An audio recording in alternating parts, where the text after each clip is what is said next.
Olá, queridos, uma boa tarde a todos, a paz de Cristo esteja em sua vida, no seu lar e sobre toda a sua família. Hoje nós queremos compartilhar um texto que se encontra no primeiro livro de Reis, capítulo 21. Não vamos ler todo o capítulo porque é longo, né? Mas apenas 3 versículos. Diz assim: Sucedeu depois destas coisas que, tendo Nabote, o jizreelita, uma vinha em Jizreel, junto ao palácio de Acabe, rei de Samaria, falou este a Nabote, dizendo: Dá-me a tua vinha para que me sirva de horta, porque está vizinha ao pé da minha casa, e te darei por ela outra vinha melhor, ou se desejares, dar-te-ei o seu valor em dinheiro. Respondeu, porém, Nabote a Acabe: Guarde-me o Senhor, de que eu te dê a herança de meus pais. Bom, só até aqui. Para a gente ganhar tempo, o contexto em si retrata a história de Acabe e Nabote. O rei Acabe desejou comprar a vinha que pertencia a Nabote junto ao seu palácio em Jezreel, já que ele tinha um outro na capital Samaria. Mas o que ocorre é que, devido Nabote ter se negado a negociar, ele retorna para casa. O texto diz que ele está desgostoso e angustiado, rejeita a comida, e Jezabel, então, sua esposa, ao vê-lo naquele estado, questiona. Ele não faz o relato honesto, diz apenas que Nabote se negou, a lhe dar a vinha, e ela então arma uma estratégia maligna, um tribunal do crime, do erro, contrata 2 homens malignos para servirem de testemunhas, já que a lei atestava que o testemunho de 2 são verdadeiro, é verdadeiro, e por conta disso, então, juízes comprados e, enfim, acabam testemunhando contra Nabote e o levam à morte. Mas o que hoje quero meditar com vocês é sobre um tema muito atual, muito presente, que é ameaças à nossa identidade cristã. Eu queria meditar um pouquinho com você sobre isso. Como eu falei, o rei Acabe vem até Nabote e faz uma oferta de compra ou de troca. Ele queria adquirir a vinha de Nabote. Porém, a vinha de Nabote, meus irmãos, tinha algumas particularidades que eu quero tratar com vocês. A primeira diz respeito à própria característica de uma vinha. A vinha, a sua finalidade é plantio, e cultivo de uvas. Mas tinha uma segunda implicação: tratava-se de uma herança paterna. E a lei estabelecida por Deus em relação às terras, às heranças paternas, é que não saíssem da tribo, nem para outra, não fosse negociado. Nós vamos ver isso lá em Números 36, de versículos 7 ao 9.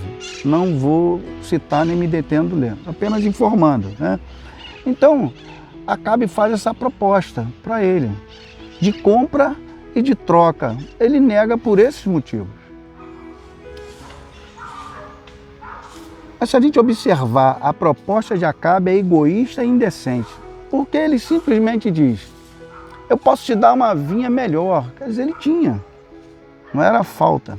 Ele diz: o objetivo é adquirir a sua vinha e transformá-la numa horta.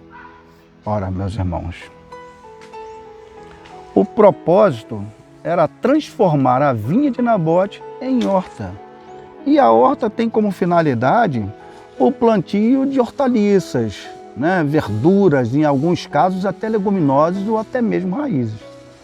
A questão é que os propósitos são totalmente diferentes, sua finalidade. E havia uma diferença entre esses 2 personagens. Primeiro, que Acabe não teme a Deus. É um israelita, é um rei de Israel, mas é um homem sem temor a Deus.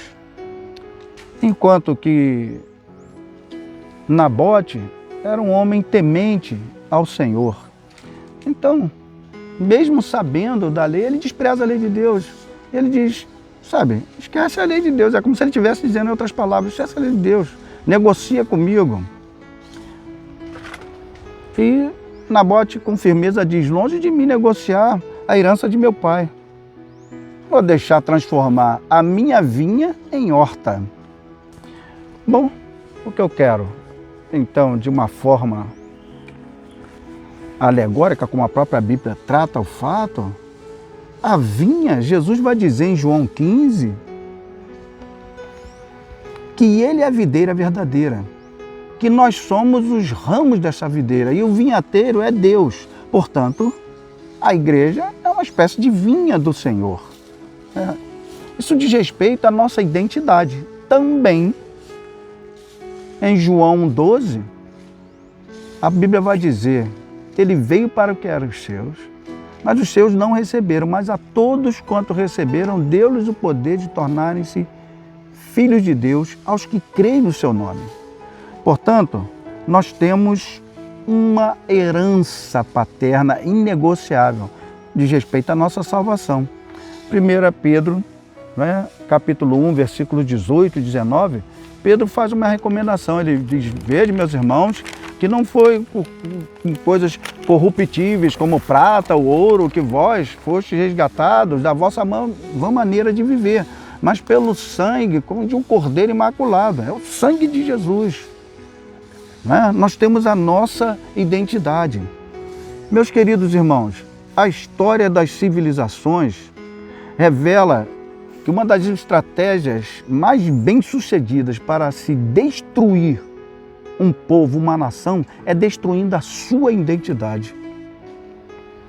E para isso, os reis conquistadores, dos impérios antigos, eles pegavam os povos dominados por eles e colocavam num território, e colonizavam com aquela mistura. E em um único território, aglomerava-se povos de várias nações. E o que acontecia então, ficava evidenciado dentro de um tempo, de um período, é que surgia uma geração híbrida, ou seja, misturada, fraca e sem identidade. E há um exemplo disso nas Escrituras Sagradas, os samaritanos. Está lá em 2 Reis, capítulo 17, 24, o rei Sargão II, a Síria, depois de conquistar esse território de Samaria, ele coloca os samaritanos juntos com babilônicos e outros povos. E nós vemos a mistura. Então, a igreja atual, ela vive a sua maior crise de identidade. Porque os inimigos são silenciosos, sem carranca, sem espadas e sem arenas. Eles vêm travestidos de uma tolerância com o pecado. Há uma abertura escancarada, não só abertura, mas como introdução também, de uma graça barata e responsável, que apregoa que pode tudo, que vale tudo. E tudo isso anda de mãos dadas, meus irmãos, com o relativismo, que negocia valores absolutos e inegociáveis da palavra de Deus. O humanismo, que coloca o homem como centro de tudo, com suas necessidades terrenas, e desloca Jesus e as prioridades do reino para segundo plano. Nós temos ideologias, nós temos filosofias, heresias e tantos outros, todos unidos com um único propósito: destruir a nossa identidade como igreja de Cristo. Nós podemos ver isso muito bem evidenciado no apelo dramático do apóstolo Paulo, a súplica, o rogo que ele faz em Romanos 12, versículos 1 e 2. Ele diz: rogo-vos, irmãos, pela compaixão de Deus, que apresenteis os vossos corpos como sacrifícios vivos, santos e agradáveis a Deus, que é o vosso culto racional, e não vos conformeis com este mundo, mas transformai-vos pela renovação da vossa mente, a fim de que saibais qual seja a boa, perfeita e agradável vontade de Deus. Ele diz: não tome a forma, não perca a sua identidade, preserve, guarde-a. Agora você entende por que Nabote não negociou a sua vinha e por que hoje Deus está nos usando, permitindo falar a você e te recomendar: preserve sua identidade cristã. Não flerte com o mundo, muito menos com heresias produzidas por Satanás, porque é isso que tem ocorrido em grande parte do corpo de Cristo. Não podemos perder nossa identidade. Nós somos a noiva do Cordeiro. E será que estamos dispostos, né, meus irmãos, como Nabote, se for necessário, a dar a nossa vida para não negociar os bens eternos, os valores espirituais que foram nos dados como herança de Deus, o nosso Pai Celestial, né? Será que estamos dispostos a pagar um preço alto para não perdermos a nossa identidade? E ela não é reconhecida pela denominação na qual estamos inseridos, muito menos no estereótipo das indumentárias. A identidade cristã